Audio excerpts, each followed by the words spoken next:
monsieur Laurent Alexandre, puisque vous avez la parole. Donc, vous nous avez... Alors, d'abord, il y a des gens qui nous écoutent, ils ne savent pas du tout ce que c'est que Chat GPT. Donc, on peut l'installer sur le petit téléphone.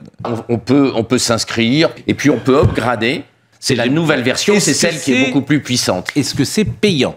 $20 par mois. Alors, je pense à tous ceux qui nous regardent. Par exemple, je pense à ma maman qui est peut-être en train de nous regarder. C'est une dame qui a un certain âge, forcément. Quel est son intérêt pour elle d'avoir ChatGPT ? C'est un... dans sa vie de tous les jours. C'est un vrai compagnon.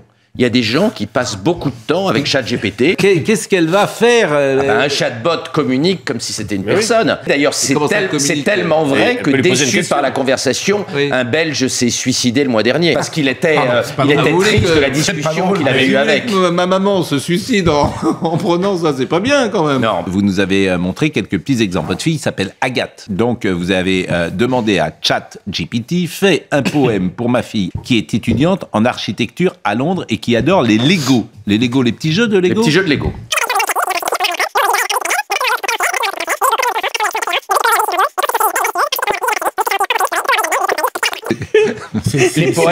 Les poèmes sont assez souvent pompiers. Hein. C'est pas très woke, les poèmes, hein, en général. C'est minable, le poème que ChatGPT a fait.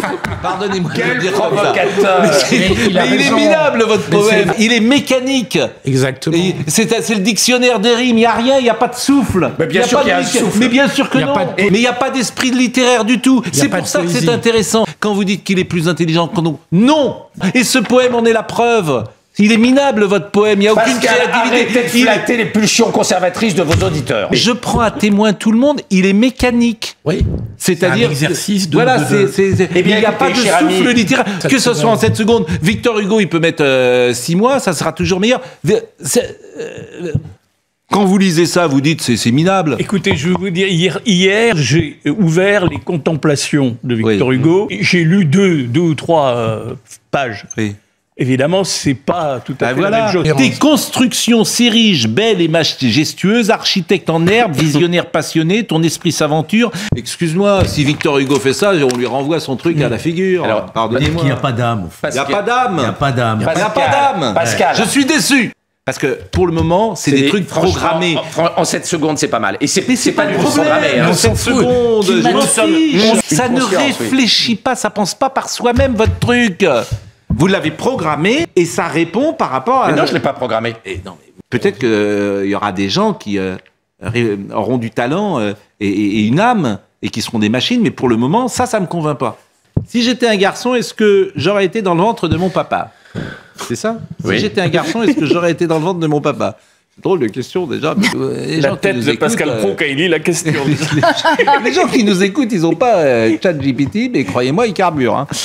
Napoléon Bonaparte aurait-il compris tout ton potentiel si tu avais existé en 1805 ? C'est pas mal. En même temps, ça c'est mieux, je trouve ça. Vous trouvez que... Est-ce que vous vous rendez compte que c'est une machine qui a produit ça en quelques secondes ? C'est juste génial. Oui. La réponse est juste géniale. Ne sous-estimez pas. Mais elle nous dit juste que Napoléon avait un intérêt pour les sciences. Oui. Et elle dit un ordinateur, il y a un an, était con comme une bite, était incapable de répondre. Attendez, il y a des gens qui nous écoutent. Il n'y a pas d'enfant à cette heure-là. Mais c'est une unité de mesure. C'est une unité de mesure. C'est une unité de mesure. Un ordinateur il y a un an aurait juste été incapable de simplement comprendre la bienséance. J'entends, c'est pas des arguments pour moi ça. Votre argument c'est de dire c'est mieux qu'il y a un an et ça va vite, etc. Moi ce que j'attends de ChatGPT, c'est précisément de l'intelligence. De la production d'intelligence. Alors là, vous mésestimez complètement le potentiel. Si je puis me permettre. Vous exagérez, vous vous faites l'avocat du diable, au-delà du raisonnable. Ces réponses sont juste géniales, elles sont angoissantes tellement elles sont géniales. Au lieu de faire votre chochotte, vous devriez reconnaître le potentiel de mais dans votre récit, je vous écoute attentivement. Vous n'avez jamais une réserve sur tout ça. Et oui, mais c'est extraordinaire. Non, mais c'est mécanique pour et cette mathématique. utilisation. C'est pas mécanique. Il y a un raisonnement. Mais ça, et le raisonnement, c'est quoi ? C'est pas des mathématiques, le raisonnement ? Pardonnez-moi. Vous voulez quoi ? Que ChatGPT éclate de rire, prenne un fou rire, c'est ça ? Non, je veux qu'il ait du talent. Ça brasse des connaissances. Exactement. Donc c'est de l'esprit de géométrie, c'est pas de l'esprit de finesse. La limite que je fais, je vous le répète, c'est que je ne pense pas, par exemple, qu'aujourd'hui, tu puisses écrire une chanson qui soit, comment dire, émouvant, qui ait du talent, qui nous touche, etc. Il ne vous a pas échappé qu'il y a encore 2 jours, 90% des plus grands spécialistes mondiaux de l'intelligence artificielle ont fait une déclaration disant que l'intelligence artificielle représentait aujourd'hui une menace d'extinction pour la totalité de l'humanité. Dont le fondateur de ChatGPT, qui est le signataire, dont le spécialiste des réseaux de neurones qui a inventé l'intelligence artificielle moderne, qui est le premier signataire. Si ça galopait pas, on ne verrait pas les plus grands experts expliquer qu'il y a un risque d'extinction de l'humanité. Tellement l'intelligence artificielle galope. Ce soir, nous sommes septembre. Ce soir, nous sommes septembre. C'est génial comme phrase.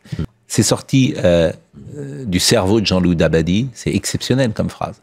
Ça ne pouvait pas sortir de ChatGPT. Et la puissance de cette phrase, ce soir, nous sommes septembre. Ce soir, nous sommes septembre. Ce soir, nous sommes septembre. On parie une caisse de Pétrus? Ouais, non, mais j'ai pas les moyens. Nous, on boit du petit vin. Vous nous prenez pour qui? Moi, je parie une caisse de Pétrus. Vous voyez, ça vaut 5 000 € la bouteille. Bon, merci.